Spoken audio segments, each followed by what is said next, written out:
So today we're going to make white chocolate biscotti. This is a really good recipe to have any time of the year, but especially at Christmas, because we're going to be using some cranberries to give it that festive look. Now, I happened upon this recipe purely by chance. I used to really shy away from biscotti because it always looked dry and insipid to me. I just happened to try this from a coworker at work one day because I was starving and wanted something to eat, and I fell in love with it, and now I bake it and I give it for hostess gifts, and guess what? I always get invited back. So let me show you how this is done. We're going to start with blending half a cup of butter with 2 cups of sugar and beat it up until it's all nice and creamy.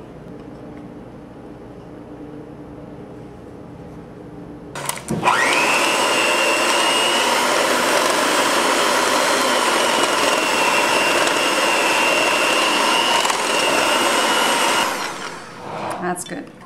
Nice and mixed together. Now, this time we're going to add 3 eggs and 3 squares of melted white chocolate that I have on the stove here. Best to always remember to melt your chocolate in a double boiler. You can even make up a double boiler if you don't have a real one at your home. Just use 2 saucepans stacked together over some boiling water, and it works like a charm, never burns. So 3 squares of the white chocolate.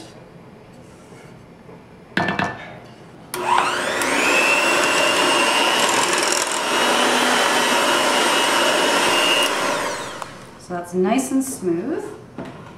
And at this point in time, I'm going to combine my dry ingredients. So I have 2 3/4 cups of flour here.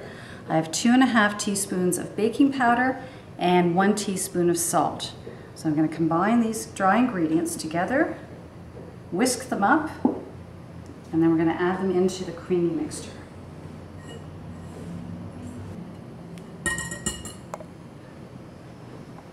I'm going to add a little bit at a time so it doesn't bog down on the mixer. So you should do about 1/3 at a time, or 1/2.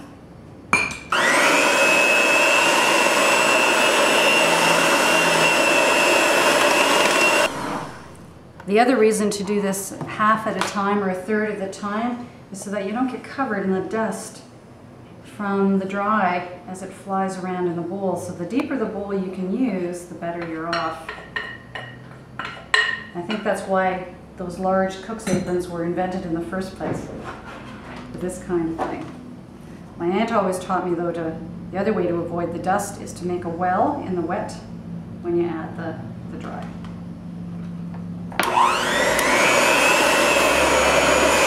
At this point in time, I'm going to add 1/4 cup of freshly squeezed orange juice. Of course, you can use any kind of orange juice you want, but the fresher the better, right?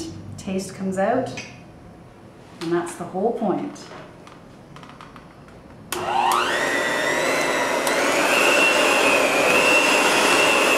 So the last 2 ingredients I'm going to put in are 1/2 cup of crushed and chopped cranberries and almonds. And that gives it, as I said, the real festive look and taste.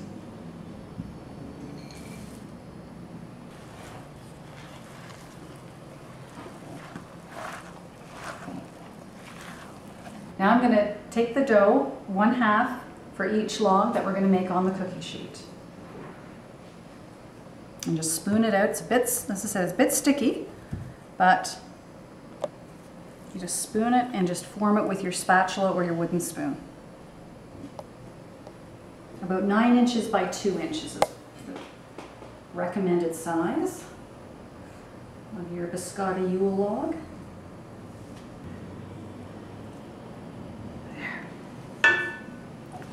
Into the oven for 30 minutes at 350.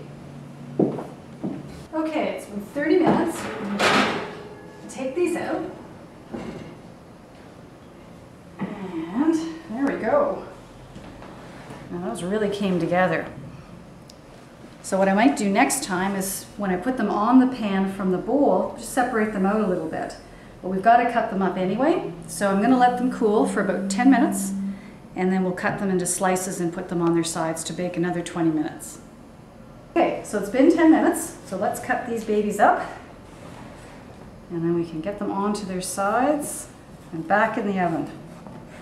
And they're going to brown up even better. So we're going to cut them into about 12 different pieces. Like that. So just tip them up on their sides. Put them back in the oven for 20 minutes, and after 10 minutes we're going to flip them so each side gets done, so the sides get done evenly. It's going to go back into the oven for 10 minutes. I'm going to flip the ends over and we'll bake it for the last 20 minutes. Then we have a special treat to end off with.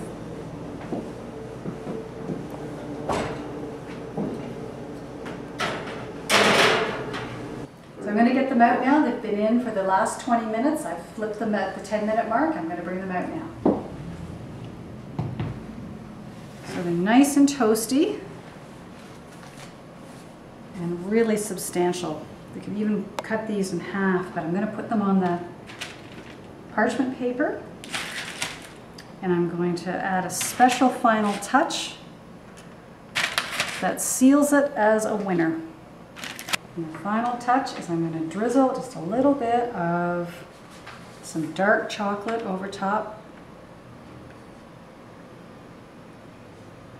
And this is what makes them doubly irresistible. Look at that. Like I said, you bring these to any party and you'll get invited back for sure.